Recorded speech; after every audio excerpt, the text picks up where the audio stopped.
ओवैसी इन दिनों भारत सरकार की तरफ से मिडिल ईस्टर्न कंट्रीज़ के टूर पे हैं, जहां वो भारत का पक्ष रख रहे हैं पाकिस्तान के खिलाफ। और वो पाकिस्तान के खिलाफ एक एक फैक्ट का यूज़ कर रही हैं। जाहिर सी बात है, उनकी नॉलेज कमाल की है। वो देश में भी जब सरकार के खिलाफ बोलते हैं तो वो फैक्ट के साथ बोलते हैं, वो सबूतों के साथ बोलते हैं।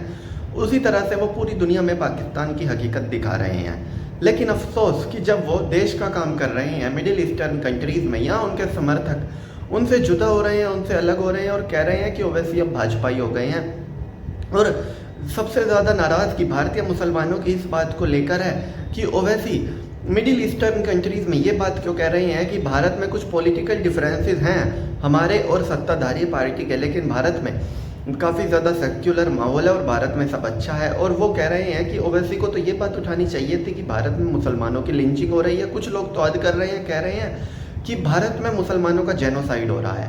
हैरानी की बात है कि जेनोसाइड जैसा बड़ा वर्ड इतनी आसानी से यूज़ कर दिया जाता है। इन लोगों को जेनोसाइड का मतलब नहीं पता। जेनोसाइड होता है जो यहूदियों का हुआ था विश्व युद्ध 2 में, जो कश्मीरी पंडितों का जेनोसाइड करने की कोशिश की थी। इतने कश्मीरी पंडितों की हत्या हुई 1990 के दशक में कश्मीर में, लेकिन इसके बावजूद भी उसको पूरी टर्म में जेनोसाइड नहीं कहा जा सकता। Genocide mass exodus, mass level पे किसी धर्म विशेष के, किसी जाति विशेष के लोगों की किलिंग को कह सकते हैं। और यही कारण है कि जेनोसाइड एक बहुत बड़ा वर्ड है। हाँ, लिंचिंग पर हम लोग एग्री कर सकते हैं कि कुछ लिंचिंग की घटनाएं भारत में होती रहती हैं और इन पर यकीनन अगर पुलिस सख्त एक्शन ले तो आगे से किसी की लिंचिंग की हिम्मत ना हो।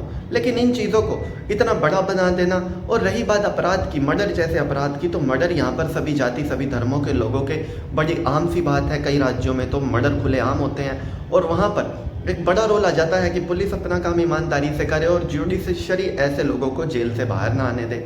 लेकिन ऐसे में ओवैसी जब देश का काम, देश के बाहर देश का काम कर रहे हैं, ऐसे में ओवैसी पर सवाल उठाना अपने आप में एक बहुत बड़ी चौंकाने वाली बात है कि हमारे देश में ऐसे लोग बैठे हैं कि जब ओवैसी देशभक्ति दिखा रहे हैं और बता रहे हैं कि असली देशभक्त होना क्या होता है, ऐसे वक्त में लोग उनकी टांग खींच रहे हैं और कह रहे हैं कि मुद्दा उठाओ मुसलमानों का। जाहिर सी बात है, हमारे देश में कई बार हिंदू मुस्लिम के बीच छुटपुट घटनाएं होती रहती हैं और ज़्यादातर मौक़ों पर पुलिस वक्त रहते उन पर काबू पा लेती है। लेकिन अफसोस, लोग इन बातों को इतना बड़ा दिखाना चाहते हैं जैसे कि भारत में पता नहीं क्या हो रहा है, जबकि हकीकत में छुटपुट घटनाओं को छोड़ दे जो नहीं होनी चाहिए। मैं एग्री करता हूँ पर्सनली कि उतनी घटनाएं भी नहीं होनी चाहिए।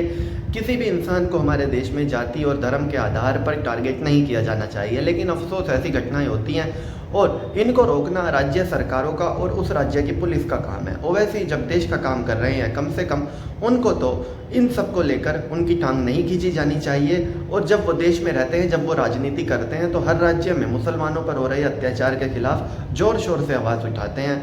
लेकिन अफसोस कि ये वही लोग हैं जो उस वक्त उनका समर्थन करते हैं, जो उनसे खफा हो रहे हैं, क्योंकि वो पाकिस्तान को पूरी दुनिया के सामने एक्सपोज कर रहे हैं।